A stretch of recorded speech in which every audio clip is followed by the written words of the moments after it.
Hey guys, what's up? It is Jax, the Legend here. Today I'm here with another Minecraft Redstone tutorial. And today I'm going to be showing you guys how to make a new 1.17 glow squid farm.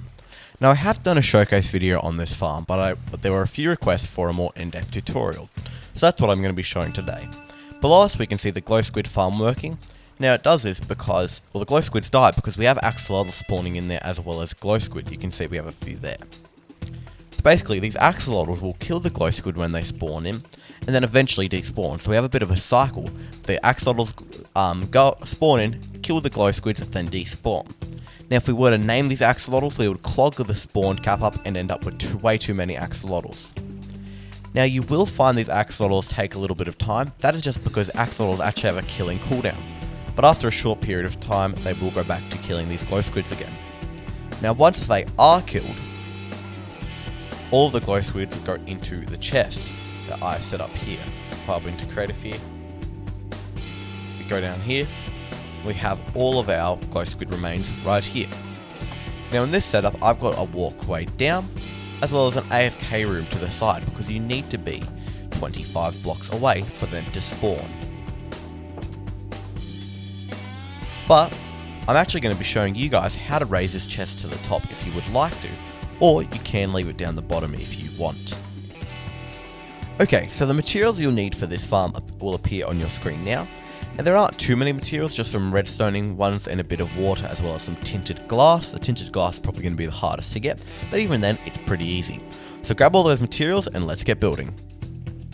Let's start off by making a 9x9 area like this. 1, 2, 3, 4, 5, 6, 7, 8, 9. 1, 2, 3, 4, 5, 6, 7, 8, 9. 9x9 square, then we want to dig this out.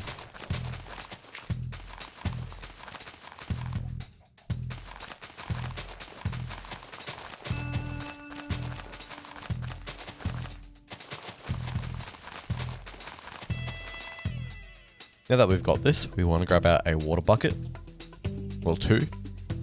Create an infinite water source on the side, for if you're in survival. Then grab water from that and put 9 buckets of water along this edge here, like that. They should flow right to the edge here, and then they stop. So they flow 1, 2, 3, 4, 5, 6, 7, 8 blocks.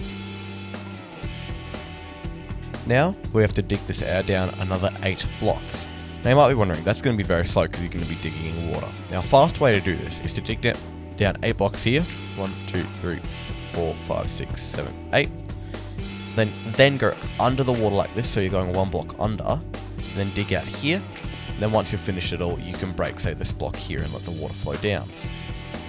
But let's go do that off camera, and I'll see you guys once I've dug out this area. So as you can see here, I've dug down 7 underneath this block here, and including that block, I've dug down a total of 8. So now I can come back here and break all of these grass blocks here, holding up the water, and the water will flow down.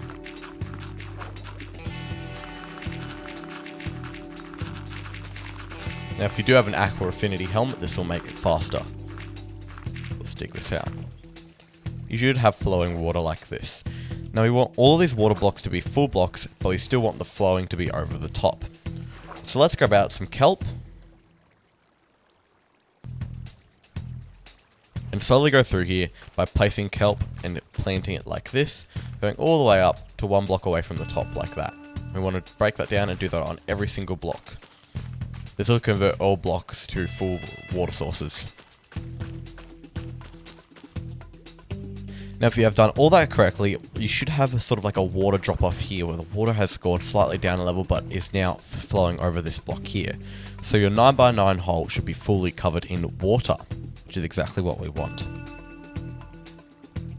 Now we need to dig 2 blocks over this way. Now the fastest way to do that is to start here, break these blocks out, and then dig another 8 down because we need to make it at the same level as this here, and then go onto these ones here.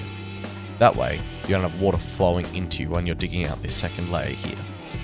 We have 1, 2, 3, 4, 5, 6, 7, 8, 9 in total. So I just had to dig an extra 8 down. And then we dig all this out. Now again, if you have a conduit nearby, or Aqua Affinity, or anything like that, probably don't have to worry too much about this extra step of having to move it one away because it will mine pretty fast underwater anyway. But for those who don't, this is just a nice step to take. Now you can break down these blocks here, and the water won't be as much of a pain.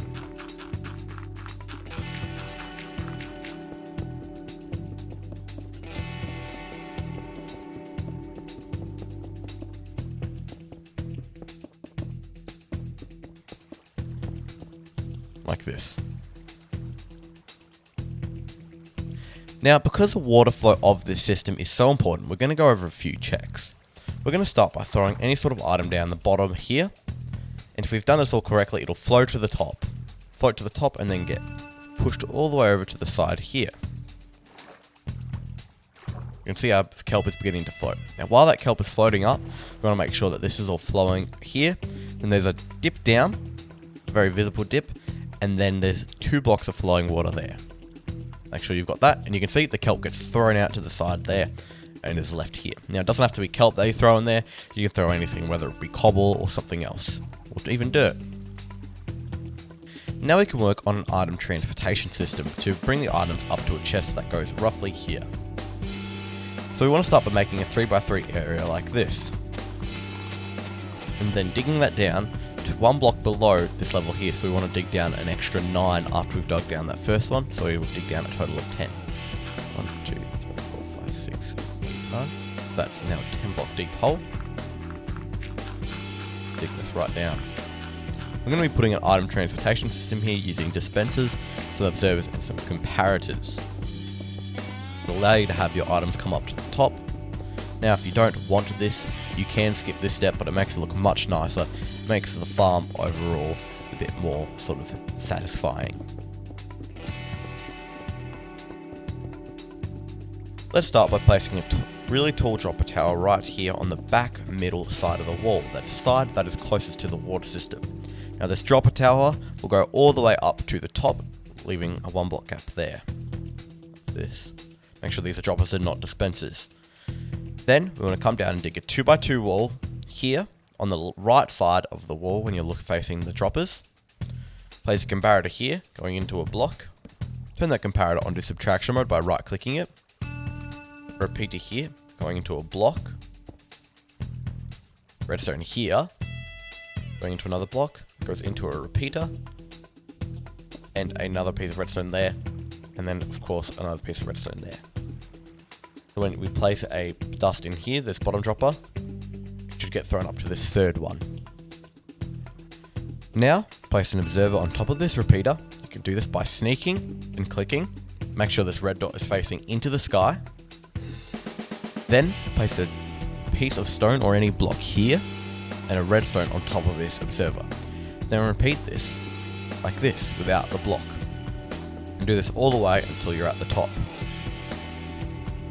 Make sure the redstone is in cross form and not in dot form, otherwise this won't work.